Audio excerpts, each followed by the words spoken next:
Hi Hi. guys, how are you? Hey, how's it going, Rachel? We're great. So to start, the last time I talked to you, I had not seen this movie, so I was just going on vibes in a trailer.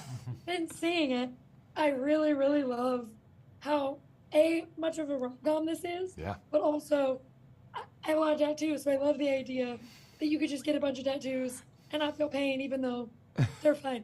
If you guys could get a tattoo and feel no pain at all, what would you get and why? Well, we're here to tell you that we both Yeah. got tattoos. We got tattoos while we were down when in we were South there Africa. of the cherry pie drawing that Yeah. Sherry makes for Yes, me. and it really wasn't that painful. It was not as bad as They're we not. thought. Yeah. Although we heard that the sternum is maybe the most painful place to get, so that'll be That's maybe for true. the sequel. We'll get something Yeah, there. exactly. Oh, great, perfect. That's all you need is the cherry pie. Yeah. I do love that this movie has so many layers with these characters. So I was talking to Jacob and Ray. I was saying how they both have relationships with the other half of the pair, but then they get to cross over and interact with Jack, or they get to interact with Amber, however it is.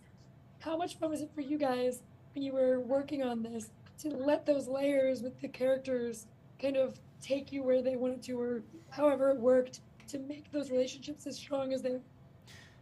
Yeah, we were just talking about this earlier. You know, the movie's it's a love story, you know, and so obviously the primary relationship that we want to service with screen time is Nate and Sherry, but you know, Nate and Roscoe, their platonic love is sort of almost as important for us, you know, and we really wanted to make sure we landed that plane, and that was a huge priority for us because there's different kinds of love in a healthy social life of a person, and we wanted when Nate gets to the end of his character arc for it to feel like he's got his real friend Roscoe who he can go and get a lunch with, but he also has Sherry that he loves, and you know it just suddenly feels like his life goes from this very isolated place to a place that's kind of full of these relationships that he really cherishes. Yeah.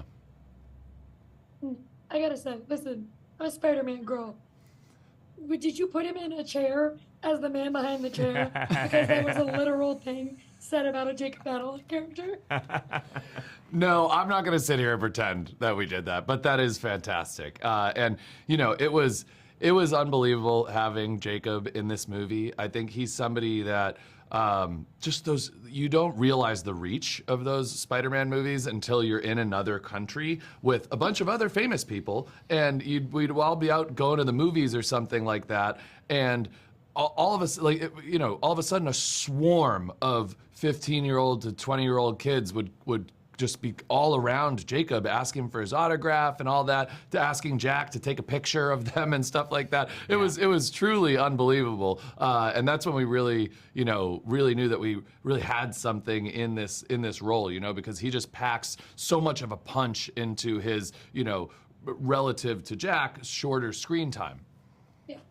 Well, and my last big thing I want to ask you guys: were you aware that you were creating the greatest Nepo battle of all time by the end of this movie? You know what?